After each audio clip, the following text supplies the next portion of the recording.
And we are live. So, welcome to episode 203 of An American Werewolf in New Jersey. I am the American Werewolf. In the house tonight, over there at the UK, in the UK, minding her own business. We've got Morgan Scorpion. Hello. Good to have you back. Yes, it's always good to have you. And I really have enjoyed having you on for this month. Thank you. We don't get to do it all that often, but I knew the whole witchcraft thing would kind of draw you in. So I've got you for 2 out of 4, which is good. That's good. I'm batting 500. So that's all right, as we say in America. And then down at the bottom, we've got Eric from Hey Internet Eric here. My pleasure. Yeah, man, it's good to have you back. I haven't seen anybody in a little over a week. I want to say real quick, last week we had no streams because we had a movie lined up. The theme for this Halloween was witchcraft. And so we covered You Won't Be Alone. And then we covered Daffy Duck's Quackbusters that had a witch in it. Kind of, sort of. Yeah. And then we went straight into... Rosemary's Baby. So that was good. And then we were supposed to go into Rob Zombie's The Lords of Salem. And I ended up screening The Lords of Salem the day of, which is something, now with, unfortunately, I'm forced to work again. I had 6 months off without any work. It was great. I just made up my whole day, all day, every day, my nights, whatever the fuck I wanted to do. Now, I'm back working again. It sucks.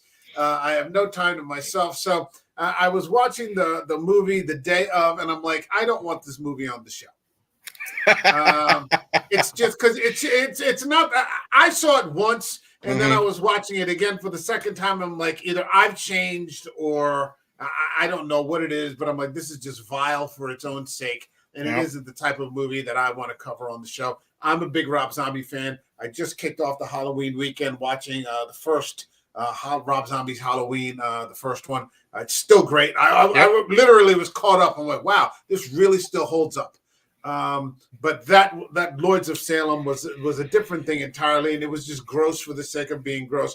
And it had just come off the heels of following Rosemary's Baby, and it was just there's some similarities there, some parallels, and I was just like, this is just bad. One is just bad. One is just two. It's just vile. And yeah, that isn't what we talk about here on the show. It'd be a big, say what you want. It'd be a big drop in quality, following Rosemary's Baby. You know what I mean? Because we gave that all a perfect score. Yeah. I personally, like I said it in the chat, I didn't hate it as much as you and Rod did. I was able to find air quotes some good in it, but I think it was his first movie after his bad experiences with Miramax and the Weinsteins and all the studio involvement. And this was his first movie where he had 100% creative control. And I think he just went way too hardcore for the sake of it. And it really, I think there was promise in that movie. There could have been. But I think when he wanted to go full zombie, you know what I mean? It ruined it. So I hated that movie so much. Yeah. I didn't show up for the discussion thing.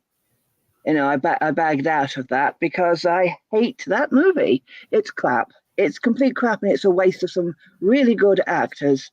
I loved Sherry Moon Zombie. She's wonderful. Yeah, she's a great cast. But because she's attached to Rob Zombie, she's not going to get cast in anything but Rob Zombie movies, which I think is a dreadful waste. Now, it is a shame. I would love to see her do something else. I was talking to Richard Brake, so that's a big name drop there. And he told me that Rob Zombie was an absolutely lovely person and wonderful to work for. And I like to hear that people are nice people. And I would like it even better if a really nice guy like Rob Zombie made some good movies. But I just don't like his movies. Love his music. Love his music. But I'm not going to watch another Rob Zombie movie. No way.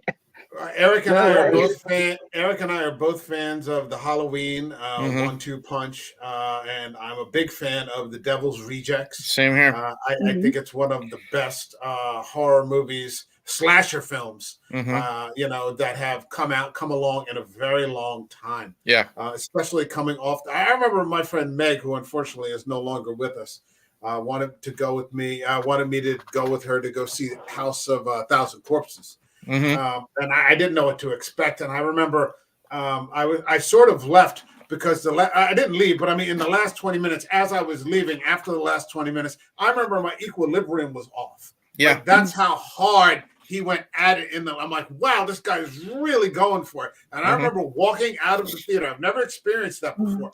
And my equilibrium was literally off because the audio visual like slam that he was giving you was just, I've never seen it since then. I kind of almost don't want to watch it because I don't want to have it fall off.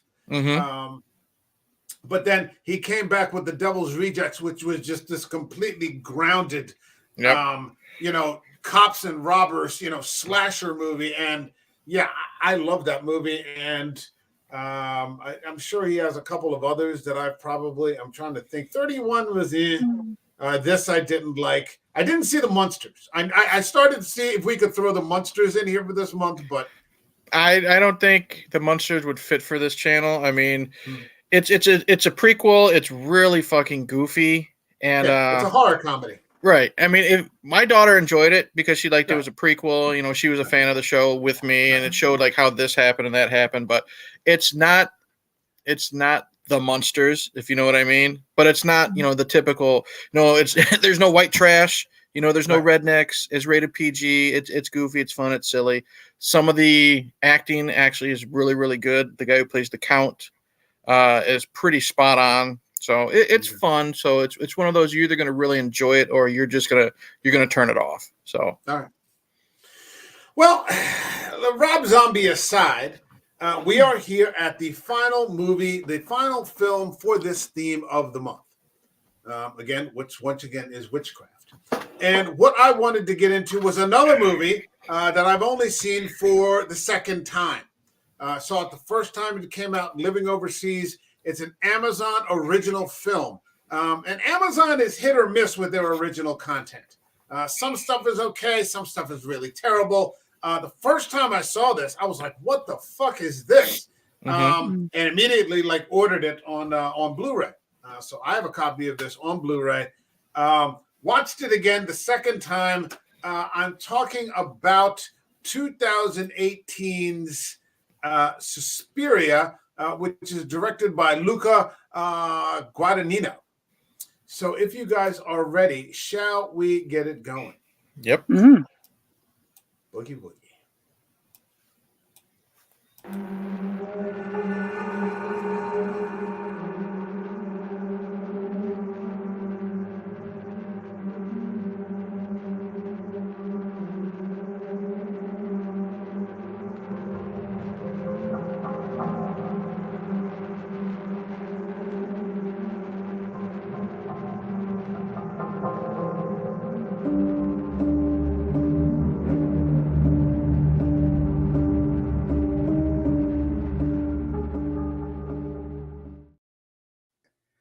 So I'm especially glad that Julia is here tonight because Julia is our resident Argento fan.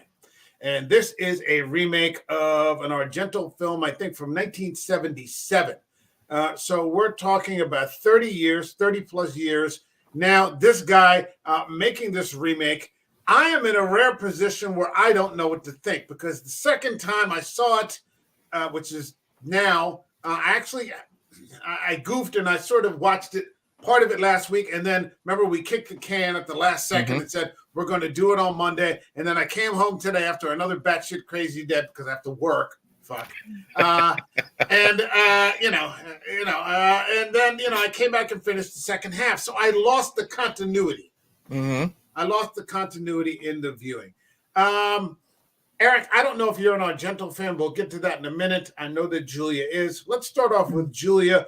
What did you think of this 3-decade-old remake or this 3-decade-later remake of Argento's classic? Well, I loved it. Okay. And I don't love it as much as I loved the original Suspiria. I've seen it 3 times. The third time was last week. The first time was when it came out. It's one of the few times that I actually went to the cinema. My ex, Robert, took me, and we got reclining seats at the front so we could lie back and watch the movie like that, which was an experience. And I don't like to think of it so much as a remake, because it's almost like it's not really a remake. It's as if both movies were working off of a third source. Because it's an entirely different interpretation of it. It's not like, I can't quite put that bit into words. It's not like a mechanical copy of the original in modern dress. They've changed the slant of it completely, because when you go to watch the original Suspiria, you know it's about witches because you've seen the poster. But while watching the film, we don't find out that it really is witches until towards the end of it. It's just mysterious phenomena. Whereas in this 2018 version, we find out almost straight away, and we see behind the scenes. Mm-hmm. We see the witches talking about witchcraft and about Helena Marcos and so on and so forth. So a completely different interpretation, but also the visual style is immensely different. If you think of how lush, how beautiful, how deeply saturated in color the original movie is, which is one of the many reasons I love it, and how grey and washed out and beige the remake is. It's an enormous change in tone. Okay. And now I've kind of lost the thread, really, because my perceptions of the movie changed quite a bit. When I watched it last week, was for the third time, I was surprised that it came back out in 2018, which is quite a while ago, because in my mind, it had only been out a couple of years. Okay. So the first time I watched it, I found the sequences where they go off into the backstory of the therapist and his traveling. Is he traveling from East Germany to West Germany? I can't remember. But he travels through the border to go to his childhood home, and there's a lot of backstory about, his lost wife and everything. And the first time I thought that was a bit boring, and the second time, I have to admit, I fast forward through it a bit. The third time, these sequences really got to me to the point where I was actually crying, which I don't do that often in movies, especially not horror movies. But I found myself, because my perceptions of the whole thing had changed, because in the interim, somebody I loved very much died. And so consequently, it wasn't a waste of time. It became kind of personal. And in the context of the movie, I still wonder why they put quite so much into it. But I think it was to establish that the therapist loved his wife so much that he'd fall for the illusion that the witches played on him to get him into the dance academy. So quite frankly, I think all they had to do was send him an invitation and he'd have shown up, but, whatever. But, yes, the witches were far scarier in the remake than they were in the original. But at the same time, I liked watching them interact with each other. I liked the sisterhood, the camaraderie that they had with each other. It almost made me want to be one of them. And then you find out what they actually do and think, yeah, maybe not. Yeah, because now if you invite us, come to meet you in Berlin or something, it's not happening, Julian. Right? We're not falling for it. The other thing is there's a lot more gore, a lot more violence in the remake than there was in the original. To the point where I found the death sequence of the first death sequence of the, was it Patricia or was it Olga? Anyway, in the dance, where she sort of basically dances herself to death, that was harrowing. Yeah, that was rough. God, no. Whereas in the original ones, it's like, oh, blood and gore, nice, or maybe that's just me, I don't know. It's very different from the original. I like it. but I don't love it the same way. With the original Suspiria, I am enraptured every time I see it because it is all so magical and so beautiful. Okay. And the remake, the first half dragged a little bit the third time that I saw it. So I don't think that'll be one I'll be watching the same frequency as I watched the original. Okay. All right. That's pretty in depth. Okay, pretty good. All right, Eric, you got your work cut out for you. Julia teed it up for you. What did you think? Now, this is a first-time view for you. Correct. So are you an Argento fan? Well, I'll follow up the Argento expert by saying I've only seen one Argento film, and I wasn't a fan of it. I wasn't. I saw Phenomena.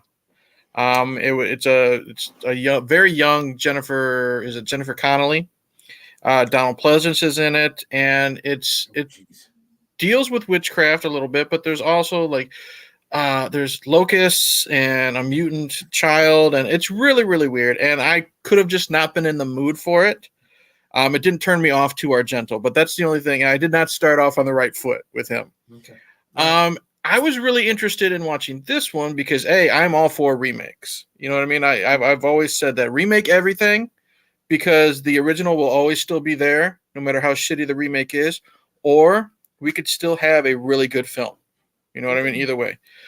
I was really into this because I knew Suspiria, the original, has a huge following. I know Argento is huge in the horror community. I also know a lot of people will just say it's a great film just because of his name, which obviously I know isn't true. What sold me on this is, I knew it was witchcraft. I knew we were up for anything with some of the films that I've already watched for this month. Right. And, oh man, I didn't expect to see some of the brutality that we were getting into, like with that dance sequence with Olga. You know what I mean? That made me cringe, and I've seen a lot of shit. You know what I mean? Mm-hmm. It made me feel painful.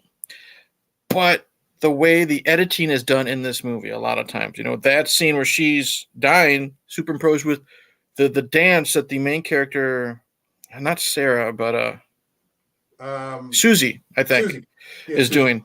There's lots of great. This director, I think, is really talented behind the camera. And my main selling point for this to watch this was Tilda Swinton. Mike, we share love for Tilda. I will watch anything with her, whether it's Lion the Witch in the Wardrobe or Doctor Strange, or I think it's called We Need to Talk About Kevin, where she plays Ezra Miller's mother, and she's Constantine, where she's Gabriel. Yeah. And when I found out she played 3 roles in this, I was really psyched. Yeah. So it did drag in some parts. I definitely think I will enjoy it more. I did enjoy the film.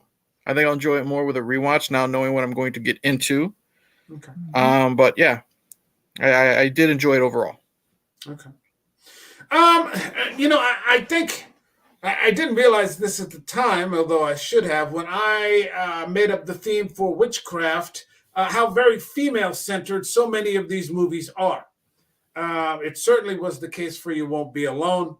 The main character, of course, in Rosemary's Baby, being, Mia Farrow, playing the mouse, Lords of Salem, whatever. But I mean, here, you're right, Julia, it is a sisterhood.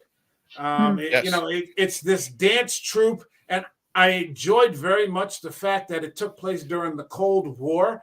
You're right. It had this sort of grayish sort of tone to things. It was just always overcast, or it was nighttime.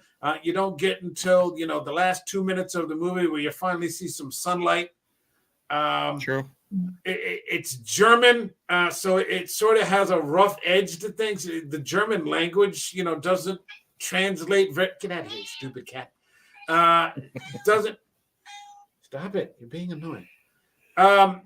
Just doesn't translate well. But I like the movie. I need to talk this through because, again, watching it in 2 pieces now, only the second viewing, losing the continuity. It was very much something is going on. We're going to show you a little bit behind the curtain, but there's something else we're not showing you, which you don't get into until the 6th act. This movie has 6 acts and an epilogue. It's 2 hours and 30 minutes long. So it's not a short movie. So if you think that the movie drags, it's actually a long movie. It's not a fast-paced movie. It's a very slow burn kind of film. Maybe they could have gotten a little better with the editing, but the overall effect is good.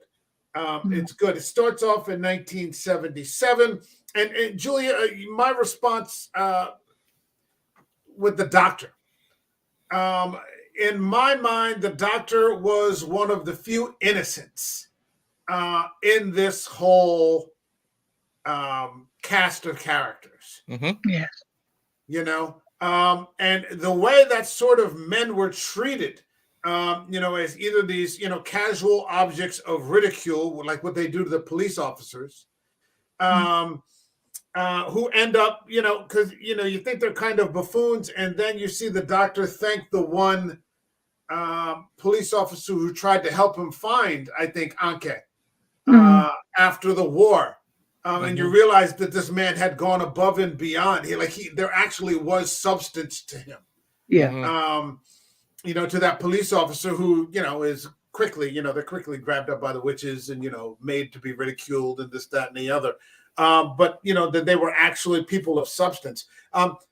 It's almost it's hard to put your finger on for me, because it seems that from this female perspective, almost exclusively female, things are constantly in a state of chaos. Even while things are being, while you're watching, the dance moves or the rehearsals, or, Susie's sort of, meteoric rise, that's,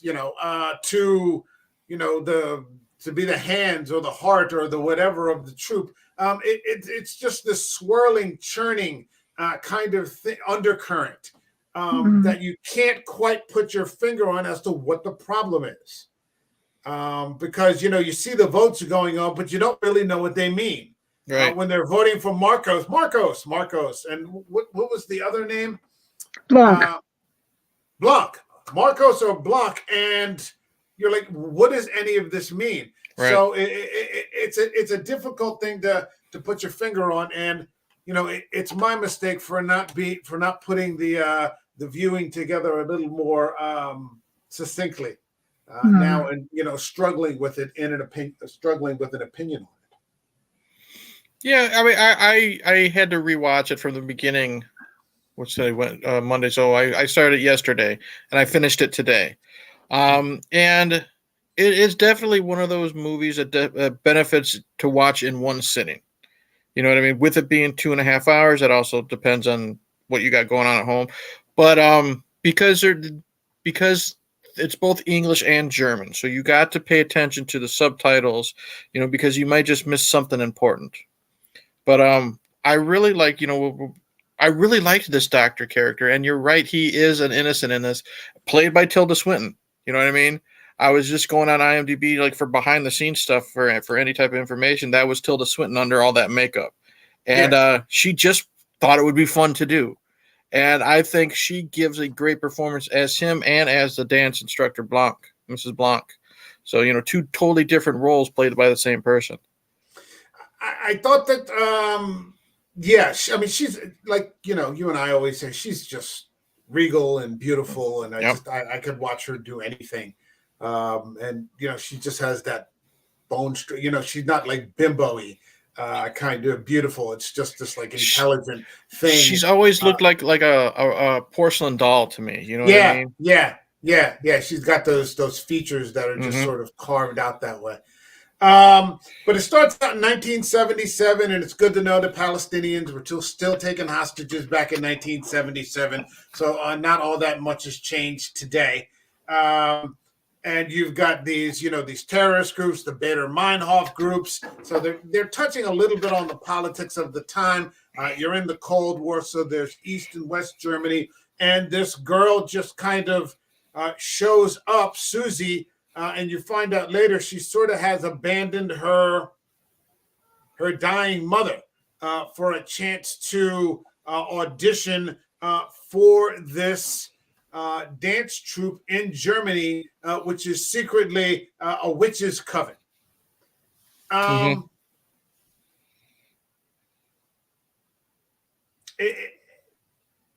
let's start from there. What do you guys think? I mean, I don't want to go through the whole thing, but I mean, we got a really good cast. We got Dakota Johnson. We got Chloe Grace Moretz. Like you said, we got Tilda Swinton. I liked how this movie started off with Chloe Grace Moretz and her I guess the doctor, the psychiatrist or psychologist, and you knew right away she was in danger. Yeah, and Chloe's in this movie 5 minutes tops, basically the very beginning, and then like she shows up at the very end during their little ritual, and I think she does a good enough job of pretty much just laying out a little bit of the plot. You know what I mean? You know, she's in danger. You know, she's figured this out, and then of course she goes missing. So I think it sets up the plot very well, and I like her little bit in it. She comes into the psychiatrist's office and she claims that the dance troupe she is a part of is actually a coven of witches.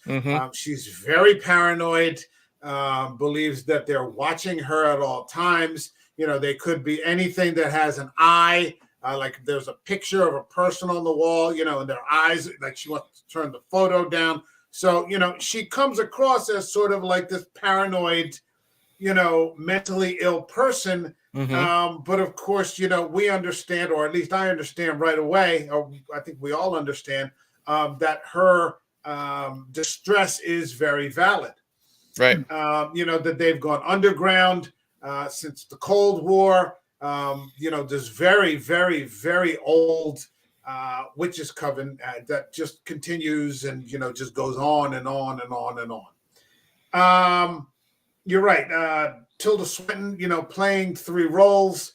The girl, Patricia, Chloe Grace Moretz, disappears, and in pops Dakota Johnson as Susie, who is, you know, accepted on a, you know, sort of, you know, walk-on audition, you know, for, you know, for a membership in the audition. Yeah, I looked at it like a scholarship. You know what I mean? She's getting free room and board for her dance skills, type of thing. Kind of, sort of, but I like that, you know, they kind of make her do the audition with no music. Like they really test her to see if she could keep rhythm, if she could keep a beat. You know, they're kind of pushing her, but what they're actually looking for is someone to groom into the coven, because what they want is to take this ancient member of the coven and transfer, if I've got this correct, Julia, help me if I don't, transfer her consciousness into a young vessel. Yes, Helena Marcus's body is rotting. She needs a new one. She needs a new host. Yeah, and so she's this rotting. You don't meet her until like the last 15 minutes of the movie, where you sort of see everything finally. But there's this rotting member of the coven who is sort of the de facto leader, because she is just ancient. You get the she impression claims to be the Mater Suspiriorum. Right. There's three witches from which you might notice that the number 3 shows up. 3 cloaks in the cloakroom, 3 matching volumes on the doctor's shelves. So the motif of 3 occurs or recurs quite a lot. So Mater Suspiriorum, Helena Marcos claims to be the Mater Suspiriorum. Claims to be. Claims, yeah. There's three. There's Mother Tenenbaum, Mater Tenebrarum, Mater Lacrimarum, Mater Suspiriorum. So there are 3 members. Go ahead. Do you want a bit of backstory for this? Sure. Okay, Thomas de Quincey, the author of Confessions of an English Opium Eater, was one of the earliest memoirs of drug addiction and the attempt to overcome it. He also wrote a book called Suspiria de Profundis, Sigh from the Depths. And there's a secret. He's tripping balls basically because he's a druggie. And he writes a sequence called Levana and Our Ladies of Sorrow about Mater Suspiriorum, Mater Lacrimarum, Mater Tenebrarum, these 3 witches that basically govern everything. So it's a metaphor for his mental state. you know. But it's very hallucinogenic. It's also very beautiful, very intense. So it's not surprising that Argento read this and was like, "Oh my God, got to make a movie." And you know, so that's the origin of the three mothers. And now I'm losing the thread again. But this Helena Marcos claims to be Marta Suspiriorum. Spoilers for anybody who hasn't seen it, but she isn't. Yeah. She's lying. Let me just say right now, this movie is available to stream on Amazon Prime. It is an Amazon original film. It's 5 years old, so I would strongly recommend, I think we all would, that you watch it and make your own decision. That's what we always do here on this show. But we will be getting into some spoilers here. Yes. I've always said, as a YouTuber, I mean, that's the chance you take. If you're watching somebody discuss a movie, you know what? It's the chance you take if you decide to not watch the movie first. Yeah. So and it's been 5 years, so catch up. One thing I did like about this character is you see her hand very briefly in the beginning, like when there's that witches meeting, like because they even mentioned, I think someone says you hit her in the basement. You know what I mean? Because she's decomposing, and you just see. I love the look of it. It's just this black decaying hand, like reaching up towards the ceiling and like caressing it and touching it. That type of stuff. That's what I liked from this director a lot. Oh, she's feeding on the energy generated by the girls. Okay. As they dance. They made sense. In the original Suspiria, why on earth would witches want to find a dance school? There's no explanation. There's no possible reason. But here we find in this newer version that it's because the energy that they generate while they're dancing, the witches feed off of it, in particular Helena Marcos. But also it's a very important part of the rituals, you see. Okay. The dancers are basically hypnotized and they take part in the rituals down in the basement, and then they wake up the next morning with no memory of what's happened. So they're sort of, they're food, basically. They're food. Yeah. Batteries, human batteries. It's occasionally one is chosen to make a host. It's pretty grim. It's pretty grim. It's a gruesome movie. Yeah.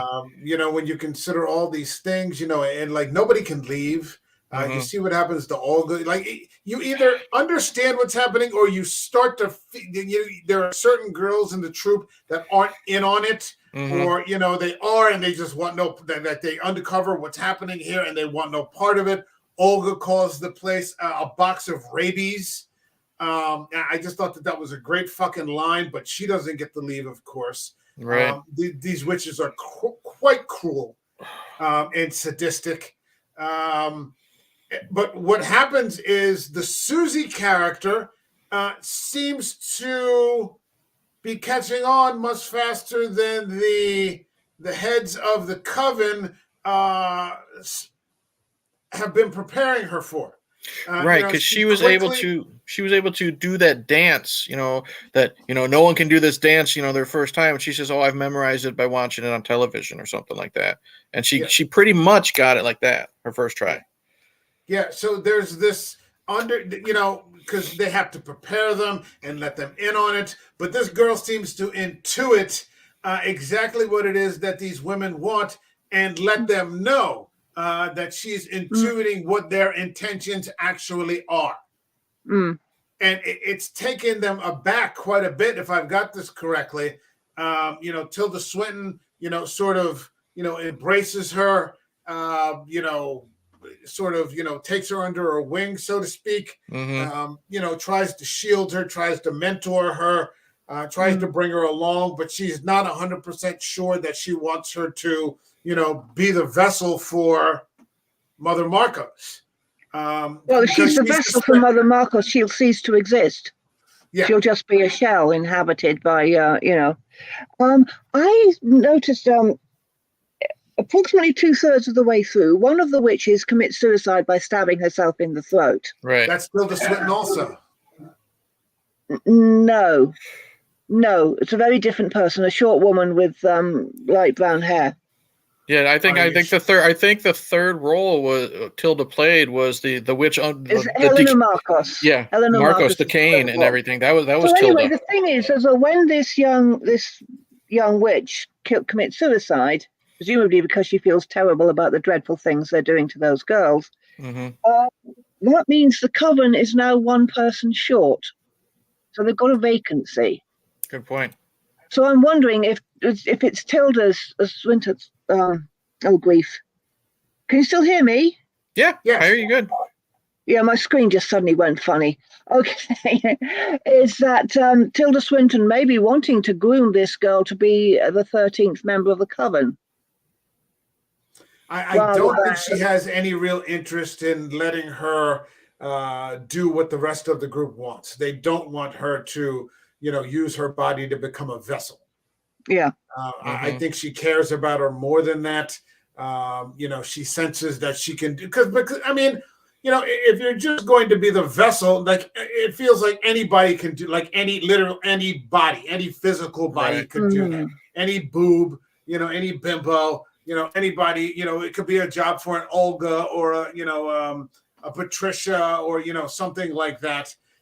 It could be a job, but this girl seems to have genuine, almost like a supernatural kind of talent. And so I don't think she doesn't want that for her. So yeah, maybe she does want her to be the 13th member of the coven. That's entirely possible. I should mention also, we've got Mia Goth in here.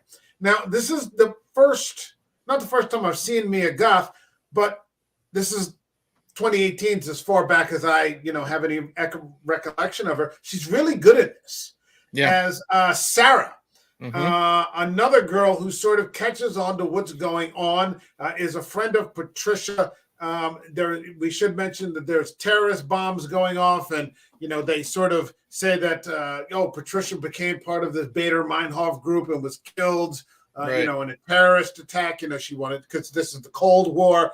So you've got communist factions and the anti-communist factions, and you've got terrorism and all these sorts of things. But I think Sarah always suspects that wants to know where her friend is, ends up becoming friends with Susie, Dakota Johnson, but then also sort of develops a relationship with the doctor. Yeah. And is sort of turned on to the fact of what Patricia's actual suspicions were about the fact that they were living amongst a witch's coven. She's really good. I've only seen her other than this. I missed the whole X and Pearl thing. I really wasn't interested in that. I saw her in Cronenberg's Infinity Pool.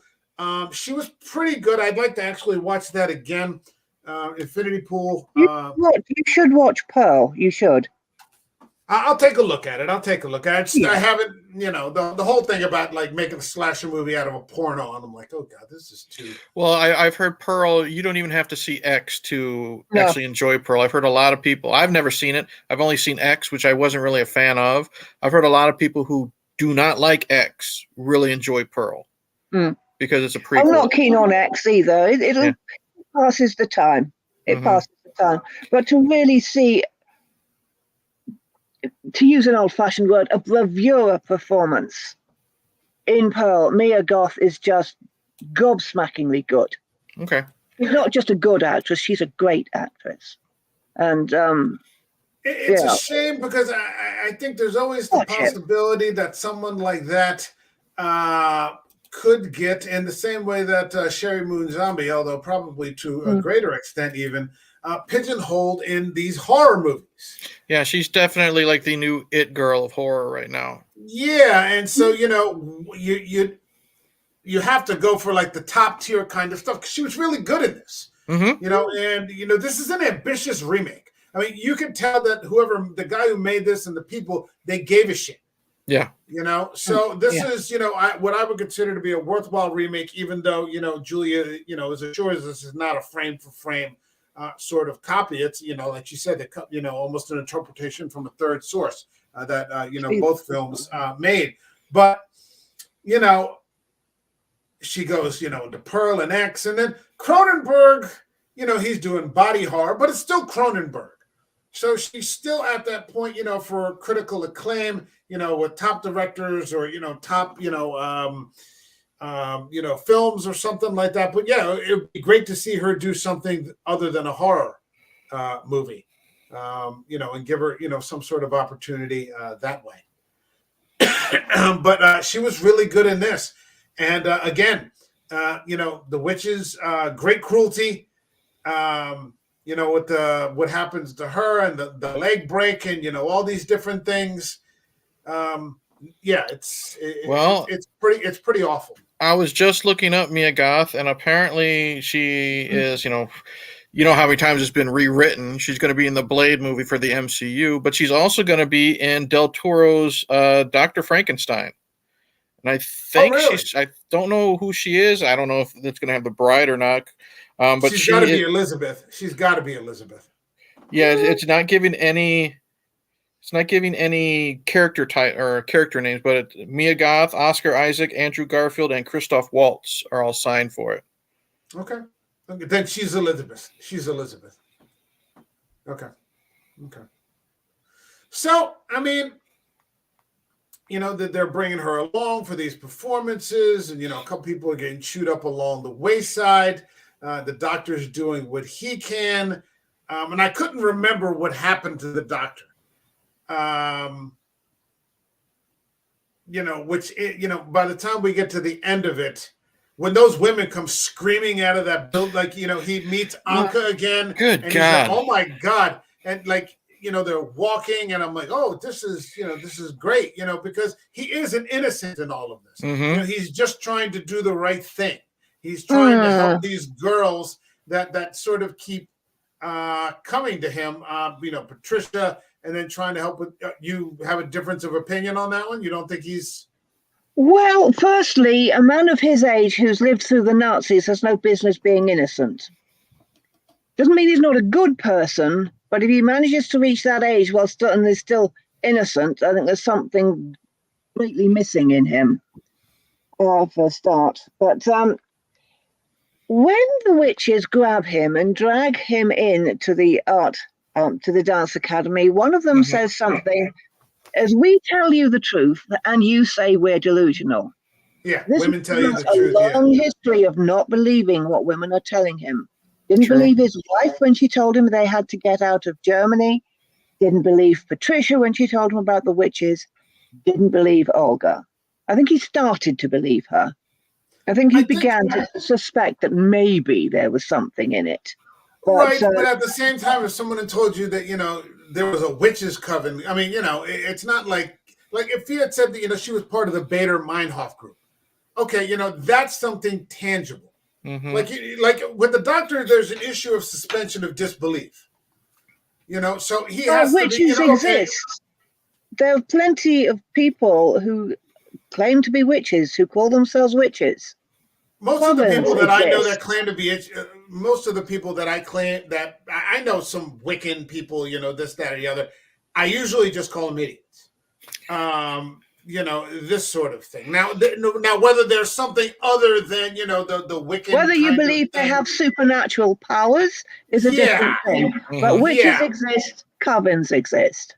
I'm sure that they do now. Yeah, whether they are, Black Mass kind of satanic covens like we've been covering this month, that's another thing entirely. That the occult is another thing entirely. But I mean, the doctor here is clearly a man of science, right?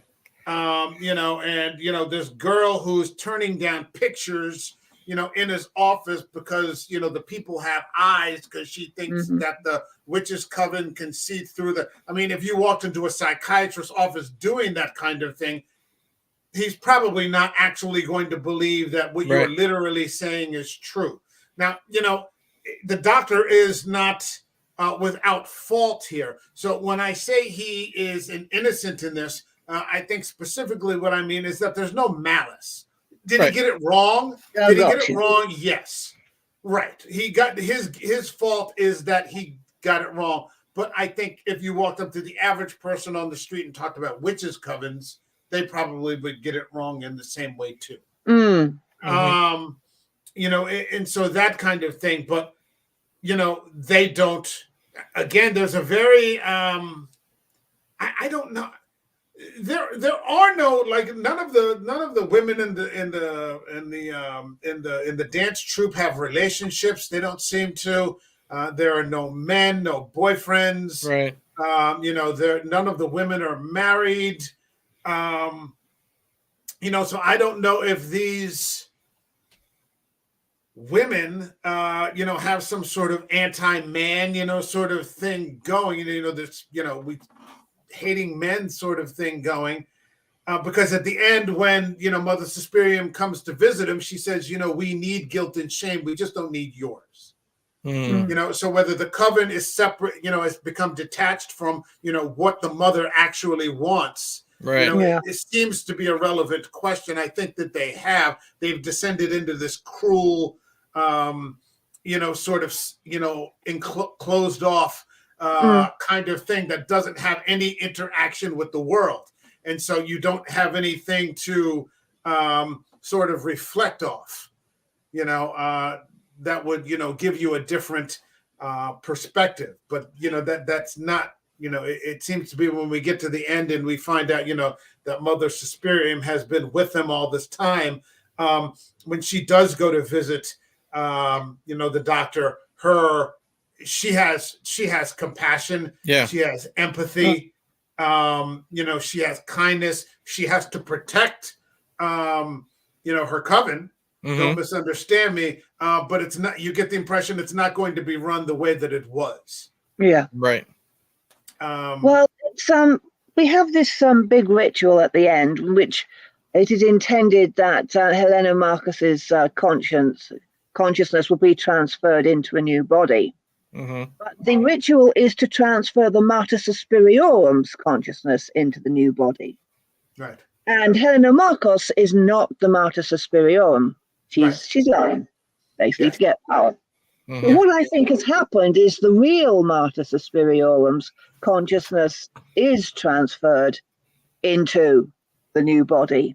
Yes. And at the time that she enters, she is no longer the girl. She is no longer Susie Banyan. She is now Mater Suspiriorum. Do you have an okay? Because wait, hold on, wait. Give me a sec. Does anyone here have an indication of when exactly that may have happened, or is this something that has happened before she even shows up? Whoa! I was interpreting it, like I said, this is my first time watching it. I interpreted that she was the Marcus Superiorum, or however you pronounce it, the whole time. Yeah, that's how I was taking it during the ritual. And maybe she was seeing, like, an outside set of eyes, seeing how it's being run, type of thing, and she was not happy. Yeah, because I don't know. That's just how I took. I took it because how else would she know the dance so well on her first try? Yeah, you know what I mean. Oh, and it's her and Tilda Swinton, they really had this like ongoing show of respect for each other. Affection or respect for each other. So I don't want to say I guessed it, but I could tell, at least I thought that she was like, once the final act happens, Tilda is killed and all this and that, I figured she was Superior the whole time. Yeah. I could be wrong, but that's how I took it. I could go for that. You made a good case for that, yeah. It's like those, you ever see those reality shows where the CEO gets hired as a new employee? Yeah, this was like a remake of Undercover Boss. You know what I mean? Yeah. It's exactly what it is, Because if you think about it, when she's talking to the doctor, and she's showing this compassion, and like you just said, Mike, it's going to be run differently. Yeah. If she's this young, sweet, innocent girl, that she's so her happiest thing is she don't have to pay for room and board. You know what I mean? She's able to watch these people from a distance, see how it's being run, and she is not happy. Yeah. So that's just my take on it, I think. Yeah, that's my impression, because at no point is there anything that indicates a change. She always is this way. and she starts inserting herself right away. Yeah. She starts inserting herself into the upper echelon of the coven, like right away with Blanc and the rest of them. And, she's like, there's just that one scene that I love towards the end where they're all at the restaurant and she just gets up and moves to the other head of the table. She just gets up and moves to the other head of the table. She's like, I'm not sitting here with these giggly little, whatevers, and she's like locking eyes with Tilda Swinton, and she's like, no, I sit right here. Okay, I've changed my interpretation. You're there's right. There's another scene when she's doing I don't know if she's doing the jumps or she's just interpreting the dance, but she's been told jump, jump, jump, jump. And then after she's done, she says, I don't have to be told more than twice. Yeah. And she's very stern and she's saying, okay, I know what I'm doing. Calm down, So you put 2 and 2 together. I think that's who she was the whole time. Yeah, she's in awe for about 5 minutes. And then the minute she hits the audition, she finds out she gets in, and then that's it. And then she's off to the races. She's off to the races. She gets no shit from any of those other girls. Because you would think like click jumping like that from like newbie to like top dog, like within like one day. You figure those girls would descend. None of that. Yeah, no jealousy. She shows, she exposes her neck, not at all. There's no weakness. There's, nothing. There's nothing. It's the way that she's relaxed, and she's not aggressive. She is just calm and assertive and, succinct. And you're right. I usually got it by the second time. Thanks. That's what she said. Yeah, I got it by the second time. So, yeah, I mean, she summons death. That's who ends up coming up and just giving the chop to all. Did you? And I love that Marcos. You see death just coming. Marcos. Oh, all right, Marcos. All right, fine. This that. I just thought that was great. I thought that was great. You voted wrong. Yeah. Okay. Yeah, idiots. Yeah. I'm surprised. Like there is a lot of blood and gore and brutal stuff like that. That scene with Olga when she was, and I guess that actress is a contortionist. There was no CGI. She was able to contort her body like that. It just that scene really fucking stuck with me. You know what I mean? Just the pain that this character was going through. I mean, she was, she's screaming, she's pissing herself, all this stuff. But then how cold and callous the witches' coven was when they were taking her body away. They were just talking to each other, and then they just hook her with these meat hooks or whatever you want to call it. And they just lift her up like she's a slab of beef in a fucking butcher's shop. You know what I mean? Dead. Just take her away. Dead meat. Yeah, and then you find out later on. I think we get to I think it's Act 5 in the Mutter house. All the floors are darkness, and they find Patricia. And like these witches are just awful. They've been feeding, off Patricia, and she's just like this husk now. Yep. And then Sarah's, not far behind, and that's what's going to end up happening. When Sarah breaks her leg. Oh yeah, I mean it's just cruelty for the sake of cruelty, and this, slow. It's like a spider's web, and you're just sort of feeding off, these young people, and I think that this coven has lost the plot. Yeah. Of what it is that it reminds me of that scene from Interview with the Vampire where Armand is talking about how cruel his little vampire coven is. They just want you to suffer. Yeah. That's all that they're about. Just suffering and cruelty and doing awful things. But what you were saying about them losing the plot, the coven, is they have, because it's a stupid parasite that kills the host. A clever parasite keeps the host alive and healthy, so it can continue to feed and feed and feed. Whereas, these witches are just burning through their food supply like it was nothing. With the exception of Blanc, who I think is trying to institute slow it down. Some measure of restraint. But these old buzzards that are in the coven just talk right over her. You know, and there's 12 of them and one of her, and you get the impression she's kind of, on the, the leader of that group, kind of, sorta. Do you think that's why they didn't vote for Blanc? Is because if Blanc took control, maybe the cruelty would end, type of thing? She said that she needed pain, though, that they needed pain. Okay. So maybe the cruelty will just be more refined. Okay. Spread out more thinly. Mm-hmm. Well, now here's the thing, because what ends up happening in the end, and this is she's still alive. Yeah, that got me too. She's not dead. She's not dead. Is she alive, or is she is she a zombie husk like the I got the impression she was still alive. She was, because the three husks, they've been so hurt that they just want to die. Yeah, they asked for death. Suspiria just doles out, the compassion and no more pain, no more Olga, Patricia, Sarah, no more pain, you've suffered enough, go, but yeah, I mean, I think it's going to be Blanc and her, and whoever else has managed to, I guess whoever voted for Blanc. Mm-hmm. I think the Marcos. Go ahead. Surprised me is one of the witches, the one with the hair in a bob, is fawning over Helena Marcos. She is allowed to live. That kind of struck me as a little bit odd. Didn't she vote for? But I think she voted for Blanc, didn't she? She voted for Blanc. Ah. Yeah. And she's fawning on Marcos. Why? Because she's trying to scramble enough. I think everybody's trying to scramble something to stay alive. Mm-hmm. Yeah. Everybody's just. I was surprised because I thought she was going to be a goner.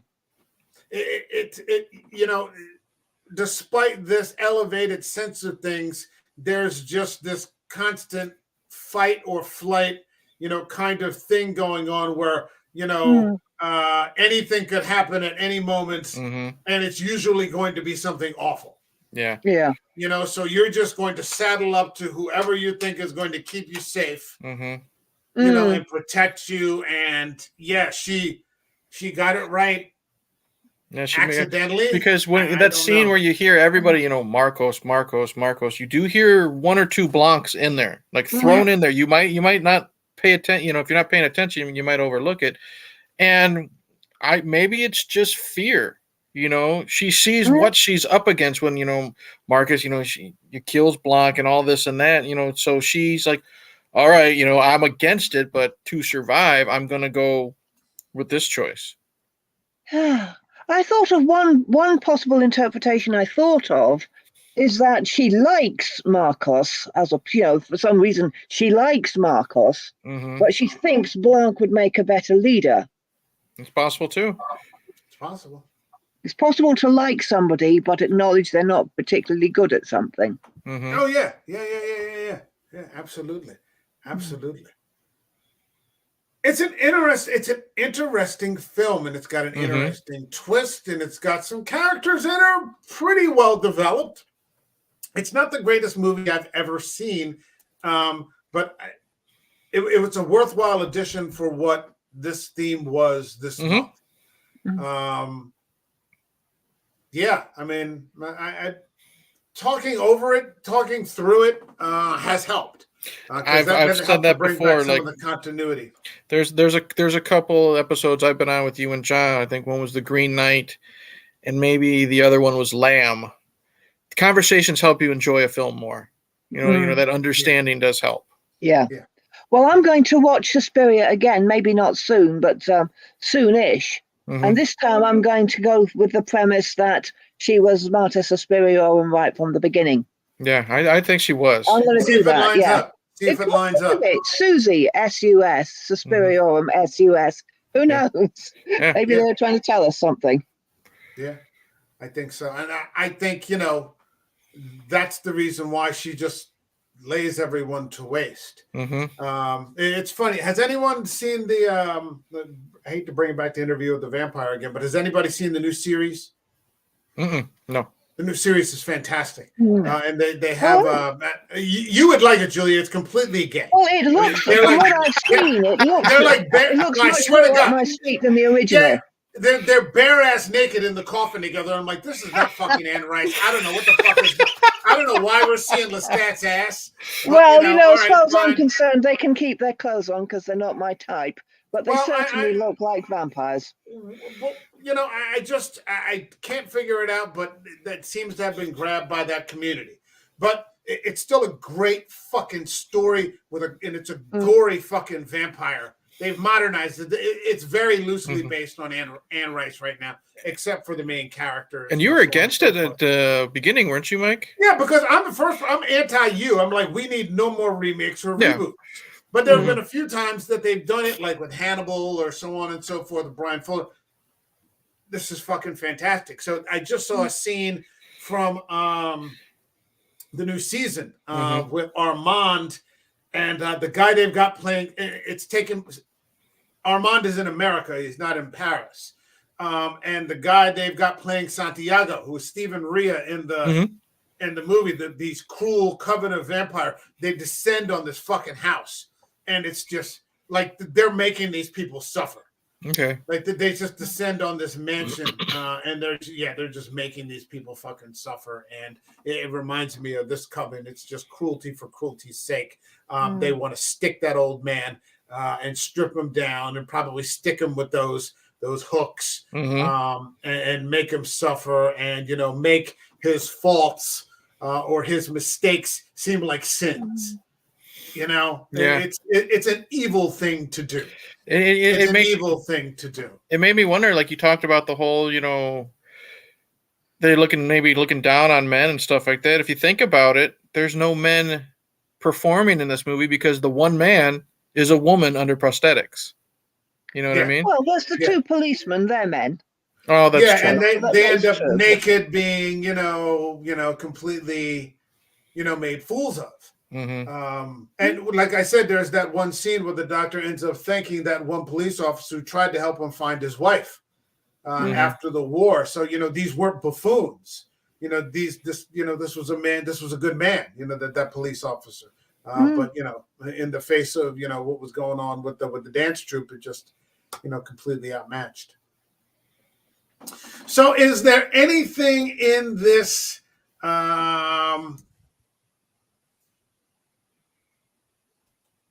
Movie that we have not addressed that you would like to get into?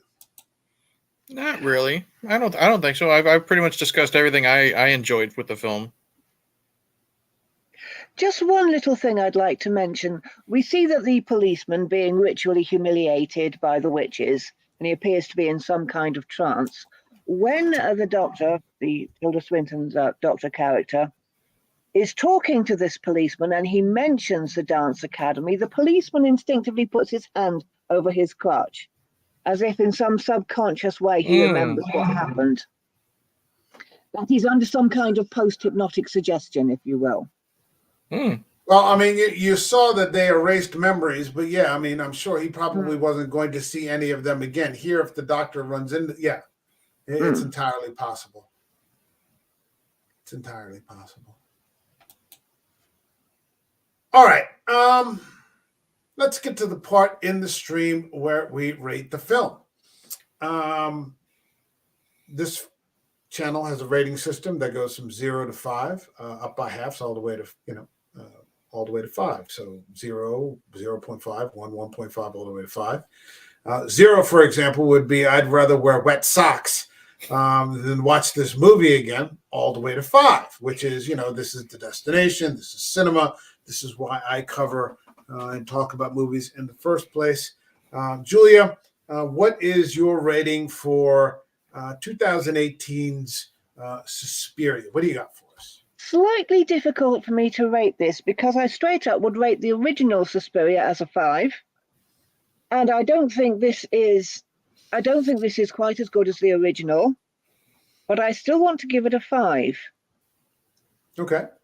So 4.5 or 5. I'm not sure.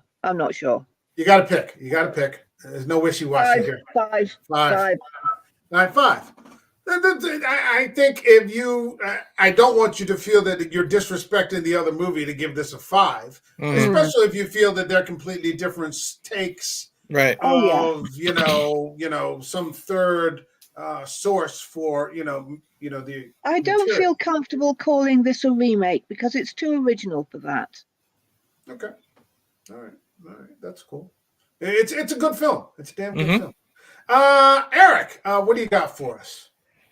Like I said earlier, the conversation definitely helped. I'm going to give it a solid 4. There were times when I was maybe losing a little bit of interest when we weren't in the Coven. Like, I didn't really care about the Cold War background or any of that type of stuff. I do think you could probably at least cut out 20 minutes of this. 2.5 hours seemed a bit long, but great performances, great visuals. Like I said, this director knows how to use a camera. Scenes that stick with you. Like I said, that scene with Olga really stuck with me, and that was hard for me to watch. But I think I would do a big disservice to this film if I didn't give it a solid 4, because it is the way it looks. It looks like a really well-made film. And this is definitely one that I would be willing to go back and rewatch, and I may appreciate it more on a second viewing. Yeah, I think I'd like to watch it again. Probably not anytime soon, but maybe next Halloween. Something like that. I'd like when I come up with a new theme, but I'd like to sit down and watch this again in one sitting. I think again, breaking it between Wednesday and today kind of hurt my ability to appreciate it. But talking about it has helped a lot. I'm going to go with a 4.5. It's not your standard horror film. It's got gore. It's got mood. There's something constantly churning, like this it's almost like a background noise. That's just you ever hear something, you're like, what is that? I can't. It's very faint, but it's always there. You had great performances. I love the sort of chromed out color. The beat down sort of German color of things. Which you almost sort of don't notice until you get to the last 2 minutes of the movie and it's bright and sunny out. You're like, oh shit, they have sun in Germany too. Okay, that's cool. I liked it. I wish we had horror films that had more substance to them, and you know I'm always about that. And I think this is damn near as good as any of the other films that we discussed this month. It's not one of the. It's not Lords of Salem. Like this had no place on the list this month. You don't realize it until it's too late. This belongs here with You Won't Be Alone. This belongs here with Rosemary's Baby. So I'm going to go with 4.5. I'll say this, I've really enjoyed this month. If you think about it, Mike, and you go back and rewatch or re-listen to the episodes, these are probably like the highest scores I've gotten like consistently, in a row for this channel. I think my favorite is got to be Rosemary's Baby, though. That was a great first watch for me.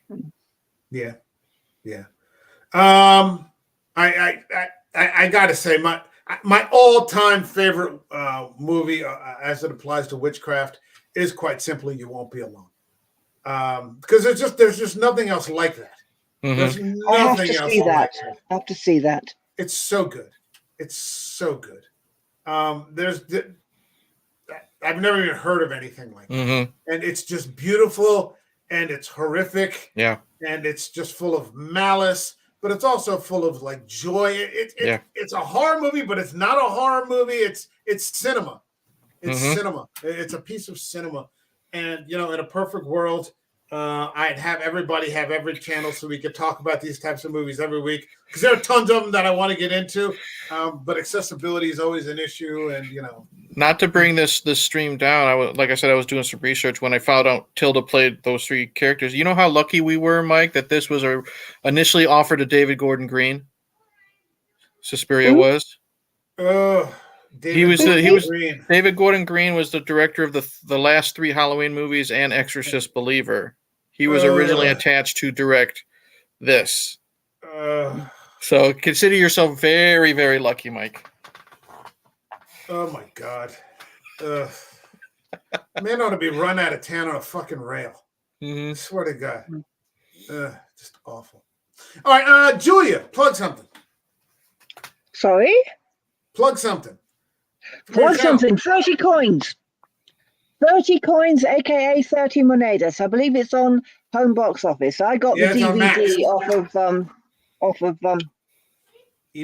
eBay. And it's brilliant. It's brilliant. And there's a second series out now, and hopefully there'll be a third because this is doing really well. Cosimo Fusco is one of the actors, and oh my God, he's brilliant. He's my new crush. I also think he's a possible successor to Vincent Price should he choose to stay making horror movies. But as he's going to be a big star soon, maybe he won't. We'll have to wait and see. I'm going to plug something to you, Eric. The mistake, Tenebrae is not one of Argento's best. Okay. I love Argento. He's not perfect. But so if you really want to see what Argento can do, the 3 ones would be Deep Red, Suspiria, Inferno. And I'd suggest that you've just seen the modern Suspiria, you go back and see the old Suspiria and see what you think of that. Yeah, I'm not turned off of Argento just because I did not like Phenomena. You know what I mean? We all have directors that we like that have made bad movies. You know what I mean? So you can't just base one director on one film when they have a whole huge catalog. But I will give those a watch. I'll give those a shot for sure. And they're usually streaming just about everywhere. It's not difficult to find an Argento film. All right, Eric. Julia, plug something for the channel. Your channel. My YouTube channel is still going. It's just had its 500th published recording. Right. There were a few that I took down a while ago because I didn't like them for various reasons. But number 500 is the picture on the wall by Catherine Tynan, and it's a ghost story, and there's more to it than ghosts. So it's quite intense. I'm surprised at how well people are taking it. But lately, YouTube has been predatory with its advertising. It's placing adverts on my recordings, not giving me a penny, Right. And so a lot of people are complaining. A lot of people have complained to me. I found that other creators at my level have had a huge drop-off in hits and subscriptions. I'm not surprised. So I've now got a Rumble channel, which has got 7 subscribers. Wow, 7 followers. Hey, lucky 7. But I'm backing everything up on Rumble and on at the Internet Archive and placing a link to the Internet Archive under each of my YouTube recordings, so that if my listeners find the advertising really unpleasant, then they can always go over to the Internet Archive and listen to it with absolutely no adverts whatsoever. Okay. All right. So links in the description. All right. Sounds real good. Eric, plug something. What do you got? YouTube channel. Hey, Internet, Eric here. It's still October, and the theme for October was horror movies I had never seen. And I've had fun doing that theme this month. Found a lot of really good ones. I started with Horror of Dracula with Christopher Lee and Peter Cushing. I've had some, peaks and valleys, but we'll stick with the good ones. I discussed The Changeling. Last Man on Earth with Vincent Price was pretty good overall. First time watching The Fog, John Carpenter. Phantom of the Paradise, The Ninth Gate, and the original, the silent version of Nosferatu, which I just don't think I'm a silent film guy. Mike, I will eventually be talking about Herzog's for the channel, but as of right now, that's what I've watched for my YouTube channel for October. Okay, all right. So what's the plan for November? Will you be getting into a new saga? Are you going to be Mission Impossible? I want to jump into. I need to take a break from horror on my channel. Other than a couple things. You should get into The Punisher. Okay, I do have two of the three. You should do Thomas Jane, and you should do Punisher Warzone with Ray Stevenson. I was thinking of doing comic book films that weren't in the MCU, stuff like that, like maybe the X-Men films as well, because I've been really dying to watch Days of Future Past and Logan again. But I do also want to take a break from horror, at least on my channel. So I think other than a couple of things I didn't get to this month, like I'm still going to talk Rec and a couple other things, I'm going to jump into the Rocky franchise because you know what? I had such a blast with Rambo discussing that franchise. I can't wait to get into and rewatching the Rocky franchise. Okay. Still a great character. Yeah. Oh yeah, of course. Stallone, one of the all-time greats, man. Didn't get nearly enough credit. And he's got a Netflix documentary coming out in November. Stallone does. Okay. And he's still got a great series on Paramount Plus, Tulsa King. I heard that was really good. He's got another hit. It's good. It's good. He's a mafioso. So that's an interesting thing to see him play. Bit of the bad guy. We got Patrick. Well, that's not good. Have Cheetah will view. What's happening, Patrick? Hey, Patrick. Says, congratulations to Morgan, I guess, on 500. Phantom of the Paradise. Says he just finished. Phantom of the Paradise is lovely. I love that. Yeah, I watched that. And I couldn't believe, that's a goofy 1970s rock musical directed by Brian De Palma. I could not believe that it was Brian De Palma. And Sissy Spacek is set dresser. Yeah, and that's where they met, and then that's how they met. That's how they met, and that's how she got casted for Carrie, or at least was called in for an audition. So it's a really goofy, fun movie. If you're into like Rocky Horror or just Alice Cooper, this type of stage shows. The lady who played the therapist, who played the original Susie Bannion. I've temporarily forgotten her name. But she's in Phantom of the Paradise. Yeah, that was her first movie. Is it Margaret Rutherford? And I wanted to be Margaret Rutherford. When I watched the movies as a child, I wanted to be Miss Marple when I grew up. And as I often joke, I've got her figure. All right. So I guess we got some Rocky coming up, and we got some Phantom of the Paradise fans. For this channel, we were planning on doing Tolkien, but that has fallen through. So maybe we'll come back to it at some point down the road when people's schedules are more clearly defined. For me, I am in the middle of watching. I'm going to be doing a little bit of solo work for a little bit. I'm not sure about streams for movies. Maybe in a week or maybe a couple of weeks, we'll get back to some streams. But I'm watching a fantastic horror film right now on Netflix called El Conde. And it's about a 250-year-old vampire who happens to be Augusto Pinochet.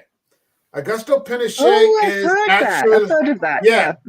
The Chilean dictator is actually a 250-year-old vampire who becomes a vampire during the time of the French Revolution, watches the king and Marie Antoinette be beheaded as a loyalist. He dedicates his existence now to suppressing rebellions wherever he goes. So he moves around from place to place, putting down rebellions as a vampire until he comes to rest in a little South American town, country called Chile, where in his mind, he helps suppress the Bolshevik infestation. And that's just the start of the film. It's really, really good. It's a little over 2 hours. And I'm enjoying that a lot. I'm also going to be getting into my coverage of Castlevania Nocturne. So the new Beaumont. I loved Castlevania. I thought it was fantastic. I've seen the first season. It's really good. Yeah. And so I was really amped to hear that they were coming back, even though this is a new character from the Beaumont family. So I'll be getting into that. Eric and I, in a couple of weeks, probably about 10 days, are going to be looking at Mike Flanagan's The Fall of the House of Usher. Have you started it yet? No, not yet. All right, but I'm on episode 3, dude. It's so good so far. Okay, and I'm actually thinking of doing a coverage of season 1 of 30 Coins. So I'm rewatching the first season. The second season has dropped, but I'm rewatching the first season, Julia, count me in if you're going to do something about that, please. Okay, it'll be the whole first season. So if you want to rewatch or catch up on anything, I'll give you a date or so. We'll talk about putting a date together for it. All right, yeah. Right. And then as time goes on, we'll put together some. There are quite a few other movies in this pile that I would love to get at. Mm-hmm. I also want to make known that there's a fantastic Argentinian possession film that was maybe the best. I think for me, the best possession film of this year, because I did a separate stream about a week or so ago with Exorcist Reviews, possession movies of 2023. I think my favorite was Nefarious, which was Sean Patrick Flannery, so on and so forth, which is a really good film. It's about a man on death row. On the day he is to be executed, he is to be evaluated by a psychiatrist to see if he is competent to stand for execution. Psychiatrist goes in there, and it is Sean Patrick Flannery saying he is not the man that's going to be executed. He is actually a demon who has inhabited this body. Mm-hmm. But there's another one that came out after The Exorcist Believer that was Argentinian called When Evil Lurks. And it is a motherfucker of a possession film. Folk horror. That's another thing I'll have to see. Oh, it just hit Shudder. Back to my list. It just hit Shudder. Oh, I've got to subscribe to Shudder again. Yeah, I saw it in the theaters. I saw it. I think I saw The Exorcist Reviews of Thursday. It sucked. The following Wednesday, I think I went to go see When Evil Lurks, and I was like, wow. Yeah, you did a little short on it. I remember. Yeah, I did. I did a 60-second spoiler-free short. I think I'm going to be covering that and doing something a little more substantive in terms of a review.